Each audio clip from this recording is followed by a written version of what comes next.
नमस्कार, संविधान लाइव में आपका स्वागत है। आज किसान सड़कों पर हैं और उनके बारे में मीडिया जिस तरह से बता रहा है, दिखा रहा है, वह हम सभी के लिए चिंता का सबब है। पिछले 30 सालों में मीडिया की भूमिका जिस तरह से बदली है और मीडिया ने जिस तरह से पाला बदला है, वह एक ऐतिहासिक परिघटना है। इसके सामाजिक और आर्थिक कारण भी हैं। इस बारे में हमारे साथ आज बात करने के लिए हैं राकेश दीवान जी। राकेश जी, बहुत बहुत स्वागत है। राकेश जी पिछले लगभग 4 दशकों से मीडिया को बहुत करीब से देखते रहे हैं और वो आंदोलनों से भी गहरे से जुड़े हुए हैं। उस नर्मदा आंदोलन में भी राकेश जी की महत्वपूर्ण भूमिका रही है, जिसने पिछले 30 सालों में समाज और राजनीति पर गहरे से प्रभाव डाला है। राकेश जी, आपसे हम ये जानना चाहते हैं कि लगभग 30 साल पहले 88 के आसपास जब टिकैत दिल्ली आते हैं और आज जब किसान अपने सवालों को लेकर दिल्ली आ रहे हैं, इसके बीच में ये बहुत कुछ हुआ है। बहुत सी आर्थिकी और सामाजिकी के साथ में राजनीति बदली है। मीडिया की भूमिका भी इसके साथ साथ बदल गई है। ये कैसे संभव हुआ? थोड़ा सा उस दौर को याद करते हुए कि वो कैसा दौर था और उस दौर में कैसे मीडिया जनता के सवालों को उठा रहा था, उस बारे में बताइए। मैं असल में सचिन और थोड़ा उसके पहले ले जाता हूँ। हम लोग होशंगाबाद में तवा बांध बना था और तवा बांध के कारण पानी की समस्या, ज़्यादा पानी हो गया था और इसलिए पानी दलदलीकरण बहुत हुआ था, कई जगह ज़मीनें खराब हुई थी, ये सब चल रहा था। तो मिट्टी बचाओ अभियान, वहाँ पर हमारे एक बहुत आदरणीय बुजुर्ग सर्वोदयी साथी थे, श्री बनवारी लाल चौधरी और उनके भाई राम कुमार भाई। तो उनके नेतृत्व में हम सब लोगों ने मिट्टी बचाओ अभियान शुरू किया था। हमारा ये एक नारा था कि भाई आप मिट्टी किसी कल कारखाने में नहीं बना सकते हैं, इसलिए मिट्टी को बचाने की ज़रूरत है। तो ये एक पॉइंट। मीडिया का जहाँ तुमने प्रश्न किया, मुझे बहुत आप समझ लीजिए उस समय हमको ये मीडिया का कुछ अंदाजा, ये 70 के दशक की बात है। हम लोग, मैं कॉलेज की पढ़ाई ख़त्म करके निकला था, एक जगह नौकरी कर रहा था, तो ऐसे ही हमारे और साथी भी थे जो पढ़ रहे थे इस तरह की। तो हमको बहुत अंदाज़ा नहीं था कि मीडिया का क्या भूमिका होती है और मीडिया में कैसे आप जा सकते हैं। मुझे अभी याद पड़ता है तो एक 2 लेख या 3 लेख ऐसे हुए थे, जो एक अनुपम मिश्रा हमारे थे जो मिट्टी बचाओ अभियान के प्रतिनिधि, बल्कि हम सारे मित्रों के प्रतिनिधि थे मीडिया में, वो ही लिखते थे जो भी लिखना था। उनने बहुत सुंदर लेख लिखे थे और उन्होंने एक पुस्तिका भी लिखी थी मिट्टी बचाओ अभियान पर।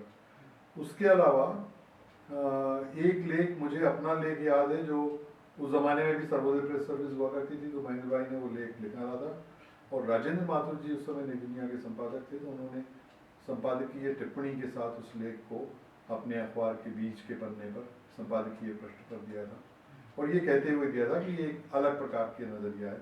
हम तो विरोध कर रहे थे बांधों का उस समय, हम ये कहते थे कि बांधों से बहुत सारे नुकसान होने वाले हैं। लेकिन हमको ये पता चला कि आर्थस्कैन नाम की जो पत्रिका है, जो अंतर्राष्ट्रीय ख्याति की पत्रिका थी और जो लंदन से निकाली जाती थी, और उसके संपादक उस जमाने में अनिल अग्रवाल हुआ करते थे, जिन्होंने सेंटर फॉर साइंस एनवायरनमेंट की बाद में नींव रखी। उस समय वो इंग्लैंड में थे, तो वो इंग्लैंड से आर्थस्कैन में निकालते थे और आर्थस्कैन में मिट्टी बचाओ अभियान की कवर स्टोरी छपती थी।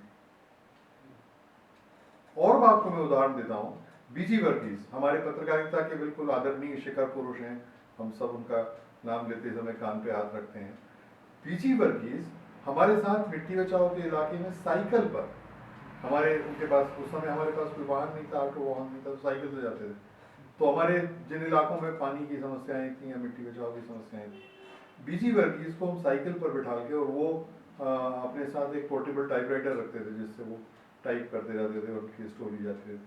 तो वो छोटा एक पोर्टेबल टाइपराइटर उनके सिर पर रहता था और वो हम में से किसी की साइकिल के पीछे बैठे रहते थे और हम उनको गांव के अलग अलग इलाकों में घुमाया करते थे। और उदाहरण हिंदी पत्रकारिता का लीजिए, रज्जू बाबू, राजेंद्र माथुर जी, जो जिनका फिर से अपन नाम लेते समय कान पे हाथ रखते हैं। रज्जू बाबू हमारे साथ उस इलाके में खूब घूमे, खूब उन्होंने बाकायदा कई लेख लिखे उसके तबाह की समस्याओं को उसको देख करके। उसके अलावा मुझे सुदीप मजूमदार इंडियन एक्सप्रेस के बहुत सीनियर करस्पॉन्डेंट थे, तो वर्गीस साहब ने उनको भेजा उस समय, नहीं प्रभाष जी थे उस समय सलाहकार संपादक, नहीं या शायद रेजिडेंट एडिटर थे दिल्ली संस्करण के, तो उन्होंने सुदीप को भेजा कि तुम जाकर के इस पर एक अच्छी 3-4 स्टोरीज करो। तो सुदीप ने बहुत सुंदर स्टोरीज की थी, 3-4, बल्कि उसके बाद ये भी हुआ कि एक वकील जो नंदिता अक्सर दिल्ली में प्रैक्टिस करती थी, नंदिता अक्सर ने उस पूरे रिपोर्टिंग को लेके सुप्रीम कोर्ट में एक पिटीशन लगाई थी इस बात को लेकर कि मिट्टी बचाओ के इलाके में यानी पानी के साथ किस तरह का खिलवाड़ हो रहा है, और ये इस प्रकार की चीज़। मैं शुद्ध मीडिया की बात कर रहा हूँ। ये हमारा मतलब जो अब मैं देखता हूँ तो मुझे समझ आता है कि ये बड़ी उपलब्धि थी हमारी कि हम बीजी वर्गीज को लेके आ सके, सुदीप मजूमदार को ला सके, रज्जू बाबू, राहुल बाबू थे वहाँ पर अक्सर आया करते थे और बहुत घूमते और बातचीत करते थे हम सबसे। फिर प्रकाश हिंदुस्तानी थे, शाहिद मिर्जा थे जो उस समय के बहुत ख्यात पत्रकार हुआ करते थे। ये सब लगातार उस पर रिपोर्टिंग करते थे और मज़े की बात यह है कि हम में से किसी ने उनको आग्रह नहीं किया था कि आप आइए। हमने कभी वर्गीज साहब को नहीं कहा, हमने कभी रज्जू बाबू को नहीं कहा कि आप मिट्टी बचाओ में आइए, जबकि हम व्यक्तिगत रूप से रज्जू बाबू को तो जानते भी थे, लेकिन कभी हमने उनसे नहीं कहा कि आप आइए। लेकिन वो अपनी अपनी उत्सुकता और अपनी अपनी जिम्मेदारी के कारण वो उस एक इलाके में जो बहुत समझ लीजिए एक जिले का, अब आजकल वो 2 जिला हो गया है, हरदा और होशंगाबाद, लेकिन एक ज़माने में सिर्फ होशंगाबाद जिला था। होशंगाबाद जिले में तवा की एक 6 लाख हेक्टेयर, या मुझे आंकड़ा बिल्कुल याद नहीं आ रहा है, लेकिन 6 कहीं था, उसमें 6000 था शायद या क्या, उसमें सिंचाई करने के लिए एक बांध बना था जिसका नाम था तवा आयकट परियोजना, और उस परियोजना से बहुआयामी विकास करने की बात थी, बहुउद्देशीय योजना।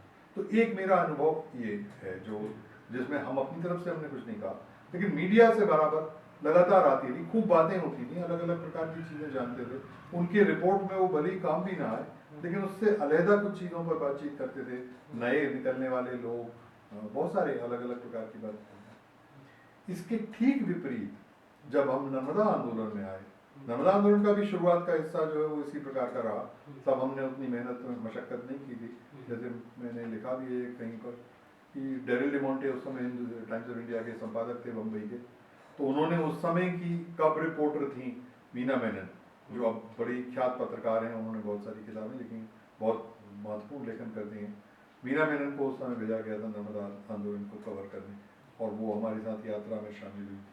सरस बाना थे जो इंडियन एक्सप्रेस में थे, मुंबई एडिशन में वो आते थे।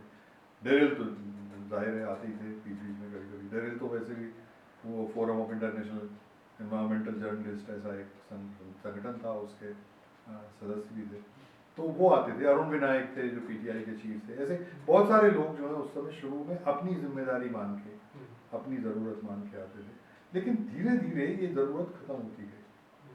उसमें हमारी भी एक भूमिका थी, क्योंकि हमको लगता था कि हमारी बात जो है वो ज़्यादा व्यापक परिवेश में, व्यापक फलक पर जानी चाहिए, नर्मदा आंदोलन के दरमियान। तो इसलिए हम लोगों ने पत्रकारों को हम बुलाते थे, उनको जाके हम प्रेस नोट बना के, अब जैसे आज के समय का आप देखिए तो कोई भी संस्था संगठन जो काम करता है वो सबसे पहले प्रेस में कैसे जाना है ये सीखता है कि उसको मीडिया में कैसे जाना चाहिए। कुछ अपने दोस्त यार बनाता है पत्रकारिता में जो उसकी मदद करते हैं, या लिखने का कला सीखते हैं कि रिपोर्टिंग कैसे की जाए, अपने को कच्चा माल देना है तो ठीक से तैयार करके दे सकें। ये स्थिति बन गई कि धीरे धीरे पत्रकार खुद ब करके आपरूप इन चीज़ों पर इंटरेस्ट लेना उसका समाप्त हो गया।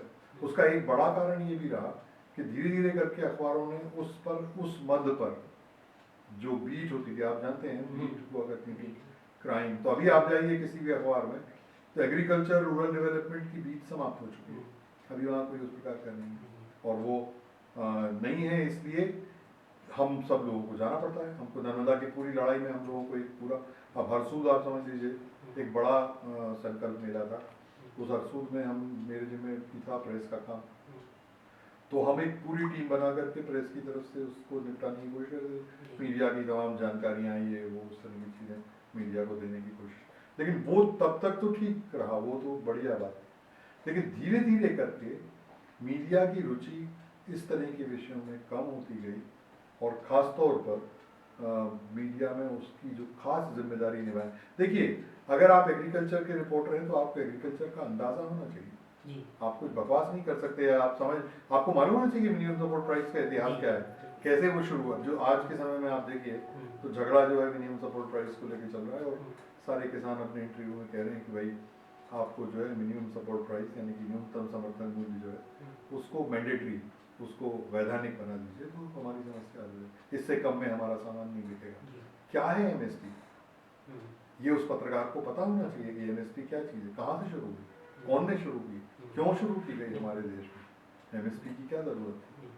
तो ये बैकग्राउंड का आपको तैयारी नहीं होगी, आप नहीं करेंगे तो फिर आपकी रिपोर्टिंग बहुत उतली रहेगी।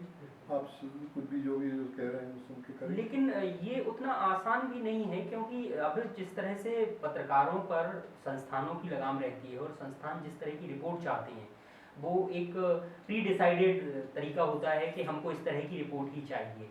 ये जब होने लगा है, आप जिस समय की बात कर रहे हैं उसमें रिपोर्टर जाता था, तथ्यों को देखता था और उसके आधार पर अपनी रिपोर्ट लिखता था। अभी जो ये दूसरी तरफ से होने लगा है कि पहले ये तय कर लेती हैं संस्थान कि हमको इस मसले की रिपोर्टिंग किस एंगल से करनी है। ये तब्दीली कैसे आई, इसकी खास वजह क्या मानती हैं? देखिए, एक तो जैसे मैंने आपसे कहा कि बीट समाप्त हुई तो फिर क्या हुआ कि उस प्रकार का रुचि, देखिए आप क्या कर सकते हैं, दो प्रकार की चीजें आप कर सकते हैं जो बिल्कुल अपन कलम बड़ी या तलवार तरीके जब अपन ऐसे लिखते थे ना बचपन में, तो क्या करते थे अपन, दो मुख्य बातें होती थी। एक कि हम कुछ ऐसा लिखें जो किसी ने नहीं लिखा हो, है ना, या हम ऐसा लिखें जो सबने लिखा हो लेकिन हमारा थोड़ा अलग दिखे। ये मुद्दा जो है प्रेस में भी आया, जब हम अखबार में लिखने, मैं जब लिखता हूँ, मेरे लेख में लिखता हूँ, अपने लेख की मैं बताता हूँ आपको, तो उस लेख में मैं बहुत बार ऐसे विषय लिखा हूँ जो, जैसे अभी मैंने एक लिखा है किसानी पर, खेती पर एक लेख लिखा है, क्योंकि खेती का इस समय, और मैं जानता हूँ कि सारे लोग इस समय खेती पर लिख रहे हैं क्योंकि आंदोलन चल रहा है और किसान बहुत बड़ी पैमाने पर दिल्ली में है। लेकिन उसमें आप क्या खास बात लिखने वाले हैं, क्या आप अलग लिखने वाले हैं जो दूसरे से भिन्न हो? यही तो आपका होता है ना, एडिटर आपकी, देखिए आपकी स्टोरी का कौन सा पेज होगा ये तो इसी पर निर्भर करता है ना कि आपकी स्टोरी में एक्सक्लूसिविटी, आपकी विशिष्टता क्या है, आपकी खबर में ऐसी क्या चीज़ है जिसके कारण हम उसको पहले पेज पर या दूसरे पर या तीसरे पर या आखिरी के पन्ने पर लें, ये इसी बात पर आधारित होती है। वो तैयारी क्यों नहीं करते हैं? जैसे अगर आप किसान की रिपोर्टिंग अभी कर रहे हैं, संस्थान ने कहा आपसे भाई अभी आप बच नहीं सकते हैं, अभी तो हजारों लाखों किसान जो हैं पूरे देश के, मतलब वो बिल्कुल बिलबिला कर पहुंच रहे हैं दिल्ली और किसी भी हालत में पहुंच रहे हैं, 6-6 महीने का खाना लेके जा रहे हैं, तो अब आप बच नहीं सकते। आप ऐसा नहीं कर सकते कि उस समय उसको छोड़ दें और अमिताभ बच्चन की कहानी सुनाने लगे, ये संभव नहीं। अगर आप मीडिया में हैं, अगर आप सूचनाओं के बिजनेस में हैं तो जाहिर सी बात है कि आप उससे बच नहीं सकते। तो जब आप नहीं बच सकते हैं तो थोड़ा होमवर्क करिए ना, कृषि पर आप होमवर्क करिए, ये पता कीजिए कि ग्रीन रिवोल्यूशन क्या चीज़ थी, या ग्रीन रिवोल्यूशन ने कैसे एमएसपी को जन्म दिया, कैसे ये बात हुई कि भाई 60 के दशक में जब ये समझ में आया कि उत्पादन बढ़ेगा तो जाहिर है उत्पादन बढ़ेगा, बाजार में बढ़ा हुआ उत्पादन जाएगा तो कीमतें कम होंगी, कीमतें कम होंगी तो किसानों को नुकसान होगा।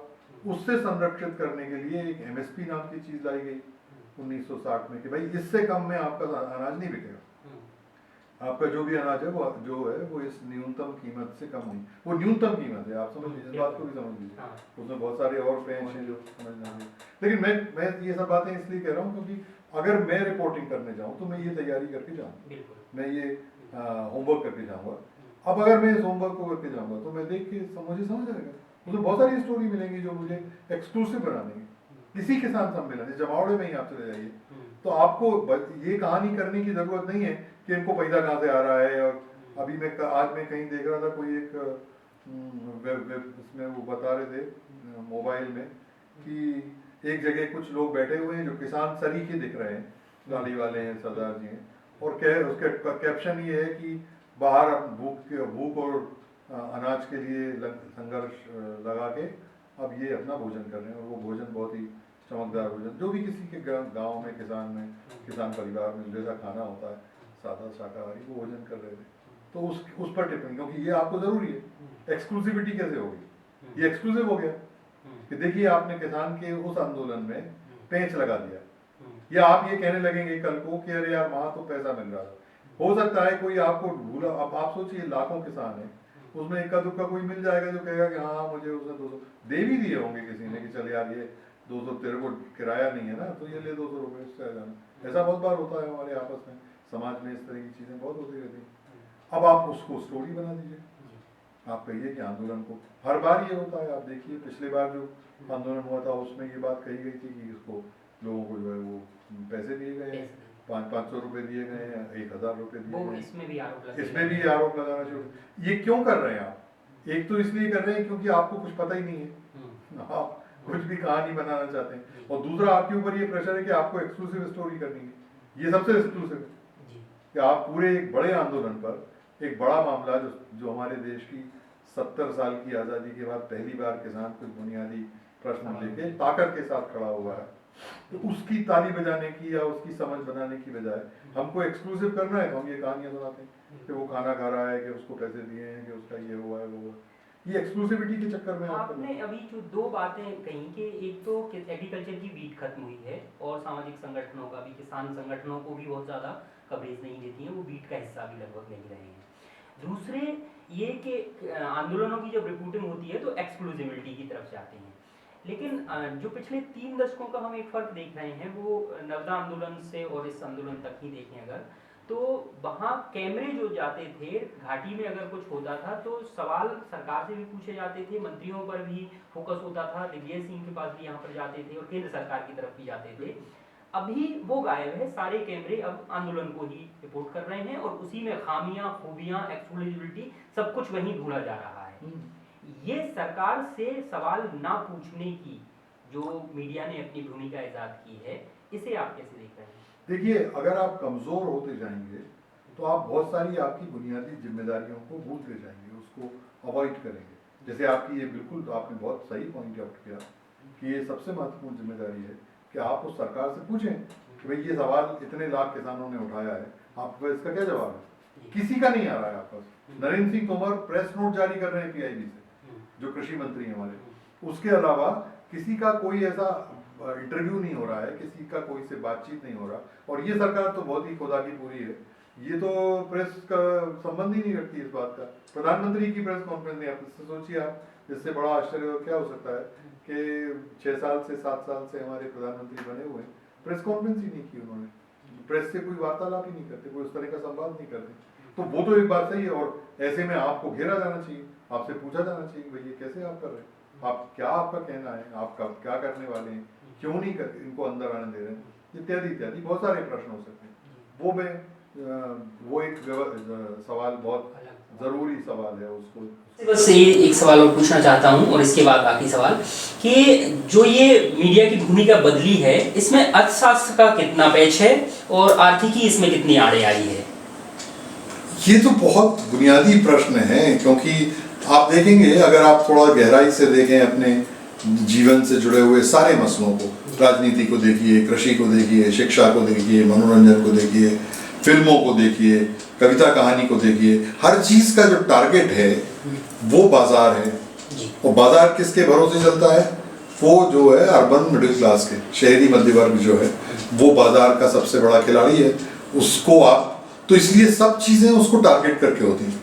इसलिए हमारे अखबारों में एक ज़माने में चला था ना, टारगेट ग्रुप, टीजी को देख के चलाइए। टीजी मतलब क्या होता है? टीजी मतलब ये होता है कि आप जो है वो शहरी मध्य वर्ग को देखिए, और इसलिए आप देखिए ना, उस तरह की खबरें बहुत छपती थी, बड़े अखबारों में छपती थी भाई। लोग एक नीली रंग की साड़ी पहन करके, बहुत सारी महिलाओं ने फोटो खिंचवाया और कहा गया कि देखिए आज नील वर्ण है। और कभी कभी टपोरी में तो बहुत चकित रह जाता हूँ कि ये मिडिल क्लास को क्या पागलपन हो गया है। एक टपोरी थीम पर आज पार्टी होने वाली है, तो टपोरी, पता नहीं टपोरी क्या होता है, उस किस्म के ड्रेस पहन करके। ये इसलिए टारगेटेड है कि जो अर्बन मिडिल क्लास है वो बाजार है, और उस बाजार को केटर करना, उसकी सेवा करना है, उसकी चाकरी करना है, उसकी चापलूसी करना है।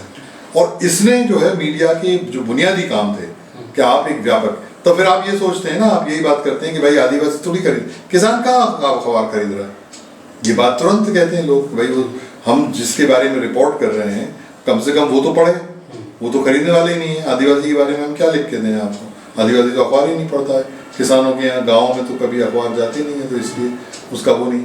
और अब क्योंकि बाजार भी शहरों में केंद्रित हो गए हैं, अर्बन मिडिल क्लास उसमें पनपा है करीब करीब 30% आबादी का, तो वो सारी चीज़ों को नियंत्रित कर रहा है। और ये अर्थशास्त्र है। इस अर्थशास्त्र के कारण उनको ज़रूरत नहीं है, किसी अखबारों को इस बात की कोई ज़रूरत नहीं है कि वो गाँव की रिपोर्टिंग करे, किसी अखबार को इससे कोई लेना देना नहीं। आप देखिए, सारा कहानी जो है वो 5 साल में एक बार कुछ लोग जो थोड़े सेंसिटिव हैं, साइन आर्ट तरीके, वो इस बात को रियलाइज करते हैं कि हमने एग्रीकल्चर या रूरल डेवलपमेंट की जो बीट थी उसको ख़त्म करके ये नुकसान किया है कि हम पंचायत में ठीक प्रेडिक्ट नहीं कर पाते, चुनाव में प्रेडिक्ट नहीं कर पाते। आप देखिए हमारे मीडिया के जो प्रेडिक्शंस थे, जो अंदाजे थे पिछले कई सालों से आप देख रहे हैं, वो अंदाजे उल्टियाँ खा जाते हैं। बिहार के बारे में देख लीजिए, अभी बिहार का चुनाव हुआ, उसे मीडिया ने जो प्रेडिक्शन किया था वो तो ध्वस्त हो गया। ध्वस्त इसलिए हो गया क्योंकि आप पर लोग ही नहीं है ना जो समाज की नब्ज पकड़े। आपके पास एक भी रूरल रिपोर्टर नहीं है किसी अखबार के पास जो रूरल एरियाज की नब्ज पकड़ता हो, जो उसके मुताबिक समझ सकता हो कि चुनाव में कहाँ जाने वाला है, पासा कहाँ की तरफ फेंकने वाला है। ये आपको पता ही नहीं है। आप तो डेस्क पर बैठ के कर रहे हैं, अधिक से अधिक आप फोन करते हैं, आप अधिक से अधिक ये करते हैं कि आप किसी गांव के कोई का आपका पास है संबंध तो आप उसको फोन करके पूछते हैं कि भैया क्या है। आप जानते हैं ये जितना सतही मामला है उतने ही सतही रूप से आप रिपोर्ट करते हैं और उस आधार पर आप अंदाजे ठोंक देते हैं, वो अंदाजे फेल हो जाते हैं। ये साइनाथ से मैं जब बात कर रहा था तो उन्होंने कहा मुझे ये बात कि हमको हमारे अखबार में सबसे बड़ा संकट तो यही दिख रहा है कि चुनाव के बारे में, यानी अखबार तो सबसे बड़ा वो होना चाहिए ना जो समाज की धड़कन को पहचान सके, लेकिन हमारे अखबार के प्रेडिक्शन सारे फेल होते हैं। तो क्यों? क्योंकि आप जो है उस बीट के बारे में सोच ही नहीं रहे। आप ग्रामीण विकास के बारे में, पर्यावरण के बारे में, खेती के बारे में बात करना नहीं चाहते हैं। आप महिलाओं के बारे में नहीं करना चाहते। भाई जैसे 30% देखिए जो अर्बन मिडिल क्लास है उसमें महिलाएं कैसे रहती हैं, उसको जानने वाला रिपोर्टर आपको मिल जाएगा।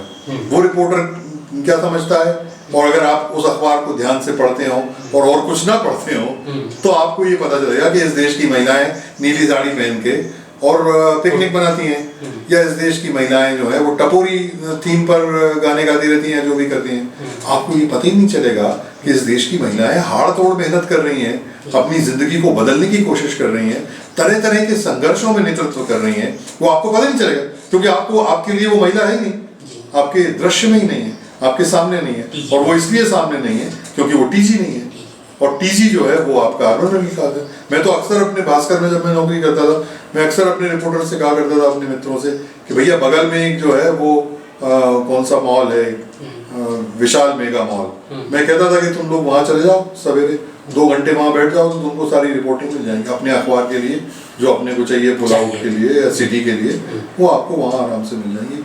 लोग क्या खरीद रहे हैं, क्या पहन रहे हैं, क्या नहीं पहन रहे हैं, किस तरह के क्या, वो सब आपको वहीं मिल जाएगा। तो ये हमारा टारगेट बन गया है और ये दुखद है बहुत। राकेश भाई आपसे बस आखिरी सवाल कि इस दौर में मीडिया तो जिस तरह से कह ही रहा है और उसको बदलने की अपनी एक गति है, लेकिन किसान जिस तरह से दिल्ली पहुँचे हैं उसको किस तरह से देख रहे हैं? और अभी आपने एक शब्द इस्तेमाल किया बुलटैयाँ खाने का, तो क्या ये दृश्य जो है वो बुलटैयाँ खा सकता है? मैं समझता हूँ नहीं, क्योंकि ये देखिए अगर आप इसको अकेले आइसोलेशन में देखेंगे इस आंदोलन को तो शायद इस परिणाम पर हम पहुंच सकते हैं, लेकिन आप देखिए कि ये बेचैनी बहुत सालों की है, ये अभी की नहीं है, ये बहुत सालों से, माने आप समझ लीजिए कि 70 के दशक से ये बात शुरू हुई थी। वो बात सेंटर स्टेज पर नहीं आई, मतलब वो मुख्य धारा में नहीं आई, चाहे जो भी आंदोलन रहा, जे भी आंदोलन था, सरकारें बदली, लेकिन उस सरकार के बदलने में किसानों की क्या भूमिका थी इस पर कोई ने ध्यान नहीं दिया, कोई ज़्यादा महत्व नहीं दिया। लेकिन बेचैनी उस समय थी। आपको अगर याद हो तो चरण सिंह जब प्रधानमंत्री बने थे तो वो किसान नेता की तरह प्रधानमंत्री बने थे और उन्होंने किसानों के प्रश्न खड़े किए थे। उसके बाद आपने जैसे खुद भी जिक्र किया है कि किसानों का एक बड़ा आंदोलन हुआ था और दिल्ली में उन्होंने धरना लगाया था। उसके बाद लोगों को ये लगने लगा कि नहीं, किसान को तो कुछ करके रखना पड़ेगा, इसलिए फिर सारी पार्टियां जो है वो किसान करने लगी। लेकिन बुनियादी तौर पर वो समस्याएं हल नहीं हो सकती जब तक आप उनके बुनियादी प्रश्नों को हल नहीं करेंगे। अभी भी, इसलिए अभी भी जो सवाल उठा रहे हैं उसमें अगर थोड़ी समझदारी हो हमारे राजनीतिक नेतृत्व को, और इसमें मैं बीजेपी की बात नहीं कर रहा हूँ, मैं कह रहा हूँ कि कांग्रेस को भी, बीजेपी को भी, वामपंथियों को भी ये समझना पड़ेगा कि किसानों के सवाल क्या हैं, कौन से बुनियादी सवाल हैं जिन सवालों वो कोई कमजोरी पैसा नहीं मिल रहा, ये नहीं मिल रहा, इस प्रकार की बातें करके आप उसको थोड़ा टालना चाहते हैं, वो छोड़ दीजिए, वो नहीं है। लेकिन बहुत सारी बुनियादी चीज़ें मैं आपको एक छोटा सा उदाहरण देता हूँ। हमारे देश में हर साल 2 बार साल में न्यूनतम मजदूरी घोषित की जाती है। उस न्यूनतम मजदूरी में एक आता है कॉलम अनस्किल्ड लेबर का, जैसे कृषक मजदूर कहते हैं। हमारे देश में आज भी किसानी जो है वो अनस्किल्ड मानी जाती है। हाईली स्किल्ड है भाई, ये समझ क्यों नहीं बनती आपको? खेती करना हाईली स्किल्ड काम है। एक अभी और आजकल के ज़माने की खेती जो आधुनिक उसमें हो गई है कि उसमें आपका दिन तय है कि आपको 60 दिन में कटाई करनी पड़ेगी। अगर आप 61वें दिन जाएंगे तो फसल को नुकसान हो जाएगा। तो ये हाईली स्किल्ड काम करने वाला आदमी जो खेती करता है या और काम करता है अपने जीवन की और चीज़ें, जंगल के साथ उसके क्या रिश्ते हैं, लकड़ी कैसे लाता है, खेत कैसे तैयार करता है, ये सब स्किल्ड काम है। लेकिन हमारा देश अभी भी अपने हाईली स्किल्ड काम करने वाले लोगों को अनस्किल्ड मानता है, सेमी स्किल्ड भी नहीं मानता, अनस्किल्ड मानते हैं। इसलिए जो न्यूनतम मजदूरी है जो घोषित होती है वो न्यूनतम अनस्किल्ड लेबर की मजदूरी, अनस्किल्ड एग्रीकल्चरल लेबर की मजदूरी।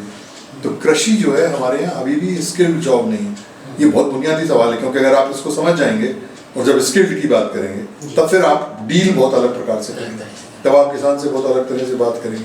अभी आप नहीं करते हैं, आप सबसे कम स्थिति में, और अब ऐसी अंतर्राष्ट्रीय परिस्थितियां बन रही हैं जिन परिस्थितियों ने किसानों को और भी एक तरह से समाप्त करने की कोशिश की है। बहुत अलग प्रकार की चीज़ें हो रही, तो वो उन सबको देखना पड़ेगा। और इसलिए मेरा ऐसा मानना है कि ये जो आंदोलन चल रहा है अभी किसानों का, ये बहुत महत्वपूर्ण है और ऐसा लगता नहीं है मुझे कि ये सरलता से वापस जाएंगे। ये कुछ मसले तो कम से कम हल करके निकलेंगे, ऐसा मुझे आशा है और होना भी चाहिए। जी, बहुत बहुत शुक्रिया। राकेश जी ने जो महत्वपूर्ण बात कही कि ये केंद्रीय सवाल कृषि का केंद्र में पहुंचा है और इस पर सभी पार्टियों को, बीजेपी, कांग्रेस के साथ वामपंथी दलों को भी गहराई से सोचना चाहिए और किसानों के सवालों को एक बार फिर देखना चाहिए कि वो क्या सवाल हैं। ये सवाल सिर्फ पैसे ज़्यादा मिलने का या एमएसपी का नहीं है। किसानों की समस्याएं पिछले 70 के दशक से यानी 50 सालों से केंद्र में नहीं आई हैं, उन पर विचार करना होगा। उम्मीद करना चाहिए कि इस किसान आंदोलन के साथ सरकारें इस पर गंभीरता से बात करेंगी और किसानों की जो मूल समस्याएं हैं उन पर अपनी बहुत ठोस रणनीति के साथ सामने आएंगी।